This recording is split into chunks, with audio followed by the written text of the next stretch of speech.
মৰমৰ ছাত্ৰ-ছাত্ৰীসকল, আজিৰ ভিডিঅ'লৈ তোমালোকক স্বাগতম জনাইছোঁ। এতিয়া ইয়াত চোৱাচোন কি আছে, ভাবোঁ আৰু লিখোঁ আহা।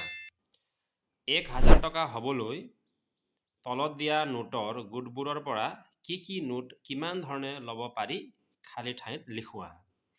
ইয়াত চোৱাচোন কি দিয়া আছে, ইয়াত বিভিন্ন নোট দিয়া আছে, মানে 100 টকীয়া, 10 টকীয়া, 50 টকীয়া, 500 টকীয়া। গতিকে এই নোটবিলাক কেনেকৈ মিলাই পেলাই আমি 1000 টকা কৰিব পাৰোঁ সেই কথাটো ইয়াত লিখিবলৈ কৈছে। এতিয়া ইয়াত চোৱাচোন, ইয়াত কিমান আছে, এইটো 500 টকীয়া নোট আছে, হয়নে? ইয়াত 100 টকীয়া কেইটা আছে, 1 2 3 4 5, মানে কি এই 500 টকীয়া আৰু এই 100 টকীয়া 5টা মিলালে কিমান হ'ব? 1000 টকা হ'ব। গতিকে আমি এটা ধৰণে আমি কি এনেকৈ লিখিব পাৰোঁ, 500 আৰু 5টা 100 হ'লে কিমান হ'ব? 1000। এটা 500 আৰু 5টা 100 হ'লে 1000 হ'ব। তাৰপিছত চোৱা, আৰু এটা ধৰণে আমি লিখিব পাৰোঁ, 5, ইয়াত 500 আছে, তাৰপিছত ইয়াৰ পৰা আমি 1 2 3টা 100 ল'ম। 5 আৰু 3টা 100 ল'লে কিমান হ'ব? 500 আৰু 3টা 100 ল'লে 800 হ'ব। আৰু 1 2 3 4, 4টা কি আছে? 50 টকীয়া নোট আছে, গতিকে 200 হ'ল। গতিকে 8 আৰু 200 কিমান হ'ব? 1000 হ'ব। তেনেকৈ আমি ইয়াত লিখিব পাৰোঁ, তোমালোকে ইয়াত লিখি ল'বা। তাৰপিছত ইয়াত চোৱা, ইয়াত এটা 500 টকীয়া আছে, 200 টকীয়া আছে, 100 টকীয়া আছে, 20 টকীয়া আছে, 50 টকীয়া আছে, 10 টকীয়া আছে, হয়নে? এতিয়া ইয়াত 1000 কৰিবলৈ আমি কি কৰিব পাৰোঁ? এই 500 টকীয়া ল'লোঁ, তাৰপিছত 200 টকীয়া দুটা ল'লোঁ, 500 2 700 আৰু 200 টকীয়া 900 আৰু 100 টকীয়া ল'লোঁ, কিমান হ'ব? 1000 হ'ব। তেনেকৈ বাকীখিনি নোট মিলাই তোমালোকে ইয়াত লিখি ল'বা। এতিয়া ইয়াত চোৱা, ইয়াত 200 টকীয়া নোট কেইটা আছে? 1 2 3 4 5টা, 100 টকীয়া নোট এটা, 50 টকীয়া নোট এটা, 20 টকীয়া নোট এটা আছে। গতিকে এই 200 টকীয়া নোট 1 2 3 4 5, 5টা 200 টকীয়া নোট হ'লে কিমান হ'ব? 1000 হ'ব। গতিকে তোমালোকে ইয়াত এইটো লিখি ল'বা, আৰু বাকীখিনিও তোমালোকে চাই পেলাই যদি পাৰা লিখি ল'বা। ইয়াত কিন্তু বেলেগ আৰু 1000 টকা কৰিব নোৱাৰি, এইখিনিয়ে হ'ব, কিয়নো এইবিলাক মিলাই পেলাই আকৌ বেলেগকৈ আমি 1000 পাব নোৱাৰোঁ। ইয়াত এটা ধৰণেই পাব পাৰোঁ যে 1 2 3 4 5, 5টা 200। ইয়াতে এনেকৈ আছে, মই এটা লিখি দিছোঁ, বাকীখিনি তোমালোকে চিন্তা কৰি যদি ওলাই লিখি ল'বা। ইয়াত চোৱা, 1000ৰ গোট সাজু আহা। ইয়াত চোৱা আমাক কেনেকৈ দিছে, 1 বুজাবলৈ এইটো চিন ইয়াত যে আছে, এইটো যিটো ব্লক দিয়া আছে, সেই ব্লকৰ এটা ব্লক হ'লে 1 বুজাব। 10 বুজাবলৈ এইটো 10টা ব্লক লগাইছে, আৰু 100 বুজাবলৈ এটাত 10টাকৈ আছে, এনেকৈ ইয়াত 10টা আছে, মানে কি, আৰু ইয়াত 100 বুজাবলৈ 10টা ব্লকে 100 বুজাব। গতিকে ইয়াত কিমান আছে? 100 আছে। 100 200 300 400 500 600 700 800 900 1000, মানে 10 মানে 1000, এইটো হ'ল 1000। গতিকে আমি কি বুজি পালোঁ? 10টা 100, 10টা 100 লগ লগালে 1000 হয়। 10টা 100 লগ লগালে কিমান হয়? 1000 হয়। তোমালোকে ভাবাচোন কিমানটা এই ব্লক লগ লগালে 1000 হ'ব? তোমালোকে এইটো উলিয়াবা। তোমালোকে এইটো, ইয়াত 10টা আছে, গতিকে 10 কেইটা লগ লগালে 1000 হ'ব? 100টা 10 লগালে 1000 হ'ব, হয়নে? ইয়াত চোৱা, ছবি চাই সংখ্যা লিখোঁ আহা। ছবিবিলাক দিয়া আছে, এইটো তোমালোকে জানাই নহয়, আমি ইতিমধ্যে পাই আহিছোঁ। ইয়াত কিমান আছে? 1000 আছে, আৰু 1 2 3 4 5, 1000ৰ লগত 5 লগ লগালে কিমান হ'ব? 1005। এইটো অংকেৰে 1005, এইটো আখৰেৰে 1005 ইয়াত লিখা আছে। ইয়াত চোৱা, 1000 আছে, এইটো 10, হয়নে? 1000ৰ লগত 10 লগ লগা কিমান হ'ব? 1010, 1010। এতিয়া ইয়াত চোৱা, ইয়াত কিমান আছে? 1000 আছে, তাৰপিছত 100 200 300, মানে 1000 আৰু ইয়াত 300 আছে। 1000ৰ লগত 300 লগ লগালে কিমান হ'ব? 1300 হ'ব।